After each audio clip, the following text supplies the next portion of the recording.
Supreme Court has ruled, देखिए यहाँ लिखा हुआ है, Supreme Court has ruled that GST council recommendations are not binding on the centre and the states. अर्थात भारत के सर्वोच्च न्यायालय ने यह कहा है कि जीएसटी समिति जो बनाती है, जो नियम बनाते हैं या जो कुछ भी ये अनुमोदन देते हैं, वह बाध्यता नहीं है किसकी, केंद्र और राज्यों की। अर्थात केंद्र चाहे तो अपने हिसाब से कर निर्धारित कर सकता है और राज्य चाहे तो अपने हिसाब से। कई वस्तुओं में अभी सीएसटी और सीजीएसटी दो तरह के टैक्स मिलकर के जीएसटी बना हुआ है। अर्थात केंद्रीय जो कर हैं और राज्य के कर हैं, अमूमन दोनों कर बराबर बराबर हैं। किसी में 9% अर्थात 18% हो गया, किसी में 3-3%, मतलब दोनों की हिस्सेदारी बराबर होगी। पर माननीय सर्वोच्च न्यायालय के इस निर्णय के बाद से हो सकता है राज्य सरकार केंद्र सरकार की अपेक्षा अधिक लगाएं, या एक राज्य में कोई और जीएसटी हो और दूसरे राज्य में कोई और हो। यह बात के बहस की बात है। इसमें एक चीज मैं बताना चाहूंगा कि माननीय सर्वोच्च न्यायालय ने संविधान के 2 अनुच्छेद का संदर्भ दिया है। इसमें आर्टिकल 279 ए और आर्टिकल 246 ए। अब ये जान लें 279 ए और 246 ए क्या है। देखिए, सबसे पहले मैंने यहाँ लिखा है कि special provision with respect to goods and service tax. ये 246 ए का इन्होंने कहा है, notwithstanding anything contain in article 246 and 254 Parliament and subject to clause. इसका मतलब ये है कि जो कर का प्रावधान रखा गया है, कराधान रखा गया है, यह 246 ए में आता है।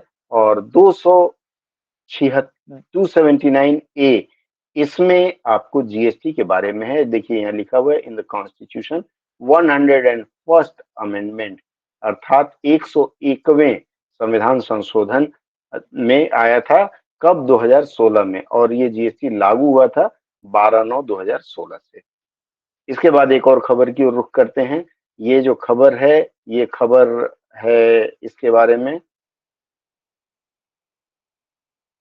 निखत जरीन जी हैं। निखत जरीन जी ये बॉक्सर हैं। इन्होंने 12वें विश्व बॉक्सिंग चैंपियनशिप, किसकी? महिलाओं की वर्ल्ड बॉक्सिंग चैंपियनशिप, ये हुई है इस्तांबुल में। इसमें इन्होंने ट्रॉफी जीता है। कौन सा ट्रॉफी जीता है? इन्होंने गोल्ड, स्वर्ण पदक प्राप्त किया है।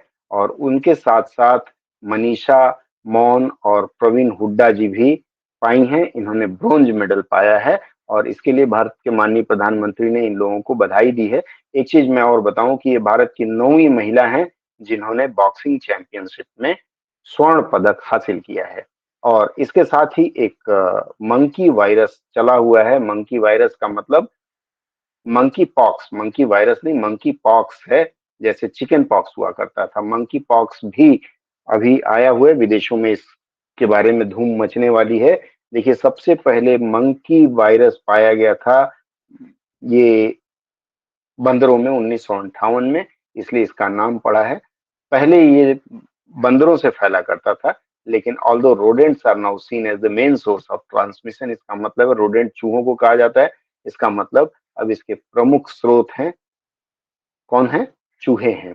और ये जो वायरस है, ये जो विषाणु है, वो फैलता है क्लोज कॉन्टेक्ट से, both in spill over from animal host and less commonly between humans. अभी मानव में फैलना कम हुआ है, लेकिन हो भी सकता है। एक चीज और बता दूं चलते चलते, स्मॉल पॉक्स को वैक्सीनेशन के द्वारा, टीकाकरण के द्वारा 1980 में खत्म कर दिया गया था। और ये नया मंकी पॉक्स आया है, यह भी शायद थोड़े दिन में चला जाएगा, अभी विदेश में ही है। आज के लिए इतना ही। अगली चर्चा में पुनः और कुछ नई चीज लेकर के आएंगे। तब तक के लिए मिलते हैं आपसे। शुभ रात्रि। जय हिंद।